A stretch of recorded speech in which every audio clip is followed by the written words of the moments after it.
Welcome back to a look into the future. What would you do out there if you could travel in the future and ask yourself questions? How do you grow your firm? How do you become more proactive?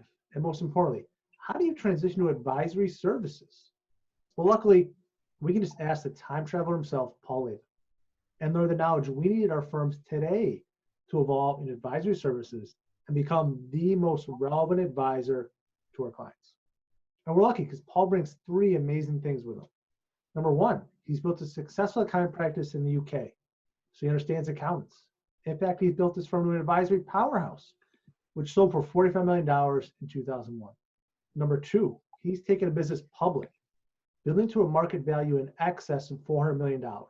So he really understands what business owners need and value, and what we as accountants need to provide to them. And finally, number three, we don't have to invent time travel or the flux capacitor. We just get to ask Paul and learn from the transition he made 20 years ago in the UK in providing business advisory services, as that trend is no doubt here in the United States today.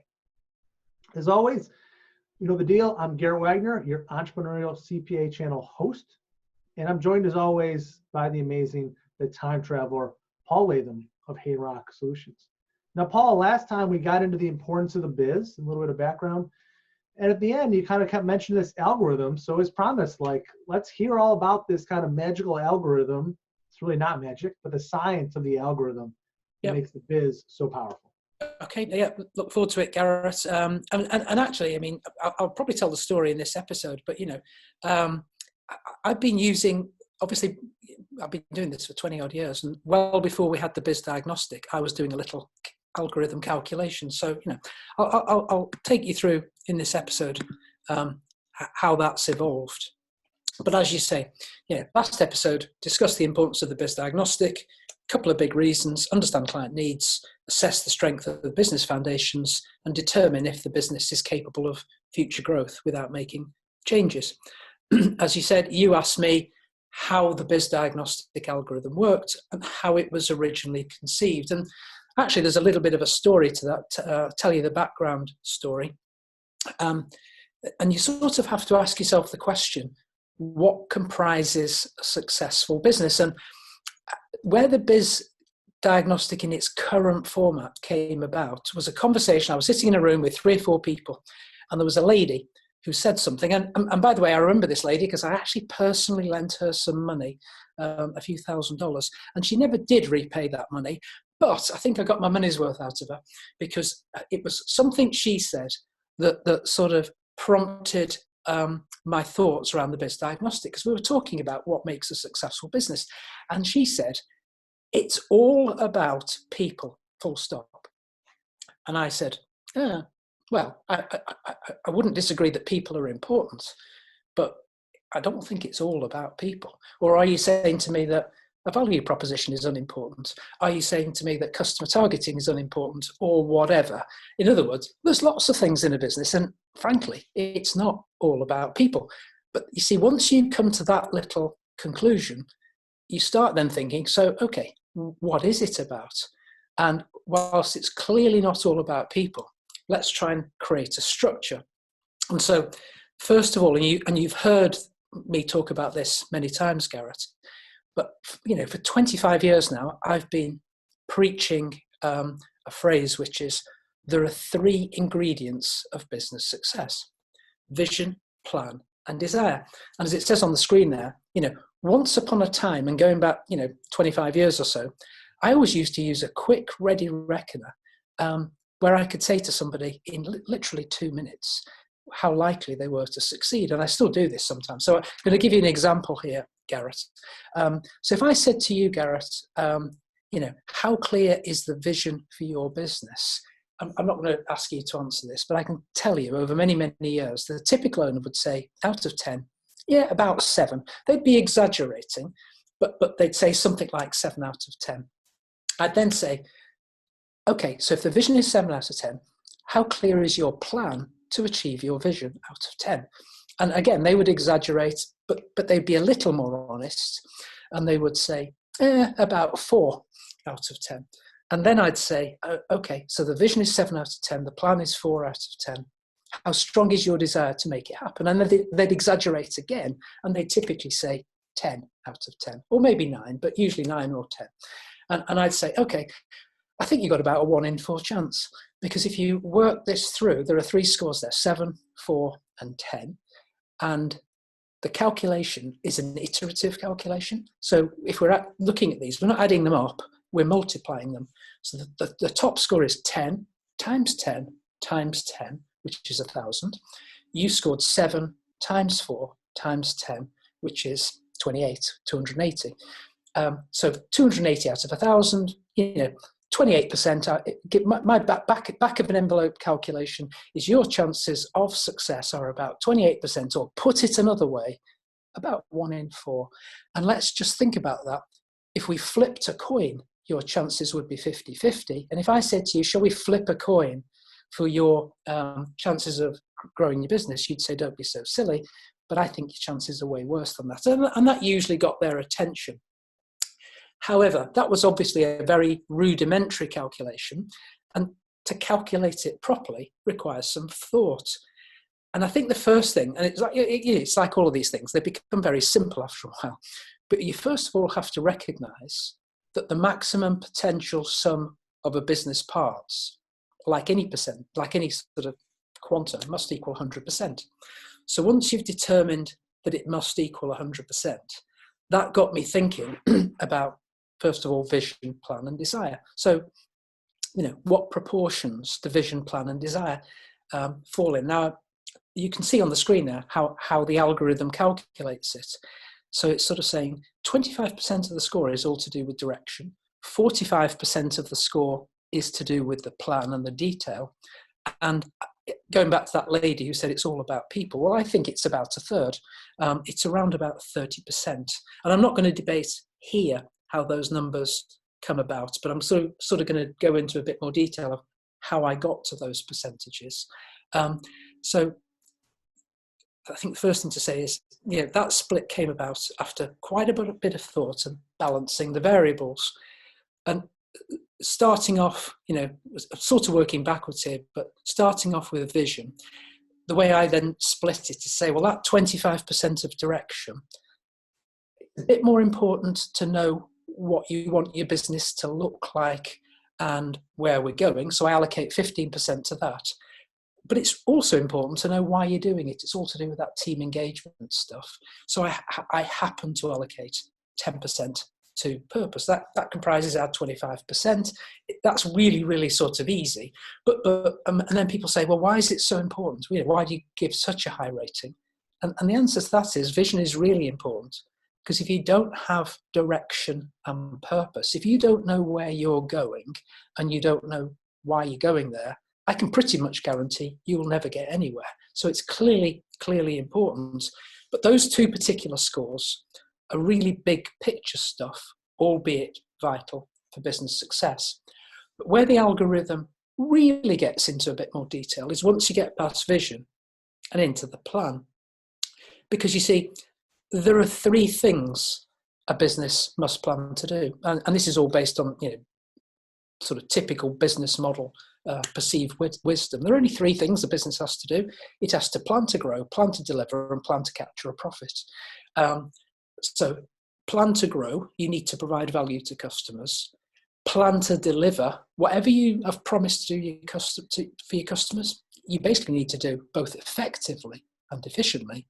And then any business has to plan to capture a profit, which means you have to measure. And you can see there why I got to 45%, because for better or for worse, the algorithm says all 3 of those are equally important. Planning to grow is 15, planning to deliver is 15, and planning to capture a profit is 15. And you could argue growing is more important than delivering, or delivering is more important than capturing a profit, but I sort of happen to think they're equally important. You have to do them equally. And the reason why we've ended up with a score of 45 is because I've got nice 3 areas of 15%. Then going back to that lady that we talked about earlier who said it's all about people, well, I do think people are really important. And on the basis that we had 25 and 45, we've obviously got 30 left. And so I've got 30% in the people area. And I break, again, in the same way as plan, I break them into 3 areas. Within people, you've got leadership, you've got people and team, and you've got culture. And again, I happen to divide them all equally. So if you look at that sort of in a nice high level, although that's 45, you've got 3 lots of 15 there. And I happen to think that people together is twice as important as any one of those areas. But taken in the round, the 45 is bigger than the 30, and the 25 is the balancing number. And it sort of feels like a nice balance. And it's one we've been using for 5 or 6 years, and it feels like it works. So what you can see from that in terms of the algorithm is we've got the 3 ingredients of success, and we've also got something that I call the 8 dials. The 8 dials are the sort of expansion of the 3 ingredients of success. So the 8 dials are vision, purpose, a plan to grow, a plan to deliver, a plan to make money, leadership, people, and culture. And those are the 8 dials. But then from there, you can then break those 8 dials down. And in fact, in the BIZ Diagnostic, we create 26 separate points of focus. And I'm not going to go through them all, but this is where it becomes a really, really interesting little mental exercise. Because, for example, I've allocated 15% of growing a business for the ability to grow and provide value to customers. So how do you break that 15 down? And I've broken it down into 7 elements. So the 7 elements in the BIZ Diagnostic are, well, you need to be able to target the right people. You need a great value proposition. What are their relative merits? Well, I happen to think your value proposition is more important than your targeting. So I've given 4% to value proposition, 2% to targeting. We need marketing tools. I think that's less important than targeting, so I'm going to give it 1. The customer needs a way of having the process demonstrated. I think that's about the same, so I gave it 1. We need to close the sale. I think that's probably more important, so I give it 2. We then, having won the customers, have to grow our existing customers. Do we have a process for doing it? I give that 2. And having a process for servicing existing customers, I give that 3. Now, you can see there that equals the 15%. But it's that thought process. I mean, you'll probably disagree with me, Garrett. Anyone looking at this will probably disagree with me. But ultimately, this thing has to add up to 100 in the same way that, I gave growth 15%. So I've broken it into 7 elements in the BIZ Diagnostic. Measurement is also 15%. In the diagnostic, it's broken into 3 elements, which I happen to think are the ability to look into the future and forecast, the ability to look in the past and do accounts, and the ability to do KPIs and measure what's happening now. And because you can see pretty simplistic, I'm allocating 5% to each. Again, you could argue, maybe KPIs are more important. Maybe you could make KPIs 7 or 8, and the other 2 have to be 7 between them. But, I like to keep things fairly simple. So I've balanced them out at 5% each. So I'm going to give you a real life example here, going through a BIZ result. This particular business has a comparatively high BIZ rating. Its overall rating was 78.87%. I'm not going to show you all the 26 areas, but that score was broken down into 26 areas. It was broken down by category and weighting category. It's the 78.87% BIZ rating was broken down across the 26 areas. And by definition, if they've got a rating of 78.87, that means they have an opportunity to improve of 21.13 because it can only add up to 100. And those areas identify where their opportunity to improve is. And so as the advisor, you're being steered there to where the biggest opportunities are to improve. So again, looking at this particular illustration, this business has a high BIZ rating of 78.87. If we then, rather than looking at the 26 areas, we looked at it more big picture. In big picture parlance, the vision score was 94%, the plan score was 74, and the desire score was 73. And by the way, if you multiply that by that weighting, if we took 25% times 94 and 45% times 74 and 30% times 73, it would equal the 78.87%. Or we can look at it in terms of the 8 dials. So you can see the areas of delivery here and people. scored lower than the other areas. So that gives you a bit of a clue, just at a very high level. Maybe we should be looking at delivery efficiency and effectiveness and getting people more engaged in this particular business. And the reason why I can do that is because it's color-coded, and those two stand out as having lower scores. We haven't got them all on this particular example, but anyone who has a score of less than 34, it would show as a red dial, which is poor. Between 35 and 44 is an orange dial, below average. Most businesses score between 45 and 54%. Those are yellow dials. 55 to 74 are blue dials, above average, or green is above 75% and excellent, which is excellent. And we see what I'm trying to illustrate. I know it's a little bit complex. I mean, that's the nature of an algorithm. But this exercise in itself is interesting. If you're trying to be a business advisor, you really should start by thinking it all has to add up to 100. Don't be as silly as that lady who says it's all about people, because I promise you it's not. It's not all about people. It's about value proposition, it's about targeting, it's about measuring, it's about this, it's about that, it's about the other. It's an interesting exercise to consider the relative weightings that comprise any business. But then you don't need to do that because the BIZ Diagnostic has already been done. It took a long time to create. It works really well. It takes less than 20 minutes for the client to do. It takes seconds, literally seconds. In fact, seconds is exaggerating. It takes about a second to produce those results. And the great thing is that if you're an advisor, it takes you, in terms of your ability to be an advisor, down the right path. And it allows you as the advisor to lead the client in the right direction. It provides you a way of getting started, and then over time the results will improve, and you can demonstrate to the client we're making progress, just like producing a set of accounts. In fact, I always say to people, the BIZ Diagnostic is really just a set of accounts for business intangibles. That's all it is. Yeah, I mean, the BIZ Diagnostic is just kind of like another KPI there. I think, Paul, one of the, I always found really powerful things with the BIZ is that color-coded scoreboard. Yeah. That really makes it easy for you as a CPA to understand what's important. And it's super easy for the client to understand. You know, the client can understand very quickly, especially when there's red on there. Hey, yeah. these are the areas that we got to Yeah. provide advisory services to you and help you improve. Those are Yeah, I mean, this one, by the way, is a really untypical business. This is a really high score. But you know, normally you'd see some orange dials, some yellow dials, maybe occasionally a red dial. And as you say, it focuses people's attention. And before you know where you are, you're chatting about the business, which is why I'm saying it takes seconds to produce and it takes you down the right path. But critically, you're in charge of the conversation. You're leading the client. They're talking about it. They're going down your path. You're going to sell them some advisory services. That's why we do it. Yeah, it really helps focus that conversation down the right path. Yeah, otherwise, it can go in so many different tangents and directions. Yeah. This pulls it together. It gives you an amazing tool to consistently have these conversations with clients. Yeah. Like you said, it allows you to actually do advisory service. You might say you do it, but you got a process to do it time and time again. Yes. To make your life easier. And there's a real key thing, and I wouldn't underestimate it. There's only two people that can lead the conversation. You're either going to lead it as the advisor, or you're going to let the client lead it.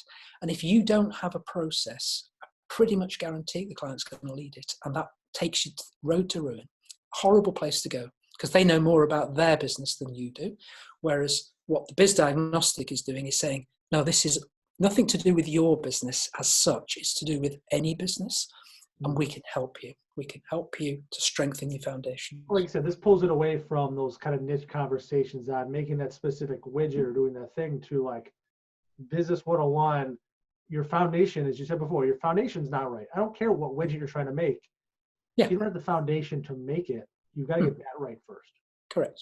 And it basically allows you to lead the conversation. And as one of my business partners said, you know, it's the leader, it's the leader, it's always the leader. Was that you? No, it was John Cutting, actually. Okay. I'll give John the credit for that. There you go, not quoting yourself. Well, Paul, thank you so much for sharing a little bit behind the BIZ and the algorithm behind it. I think it's an important part in understanding advisory services. There's no debits and credits with it. There's still numbers, but it's a different way to think about how do we work with our clients and how we help them. And if you want to see what the BIZ survey looks like for you and your organization, click the link below, take the test, see where you stand. After you take the test, special offer for watching the show. We'll meet with you and discuss the results, help you understand where you stand today and what this looks like when you take a client through it and how ready your firm is for future success. Thank you for watching, everybody. You can click to subscribe to the YouTube channel. And as always, we challenge you today to take action to change the world and invest in yourself.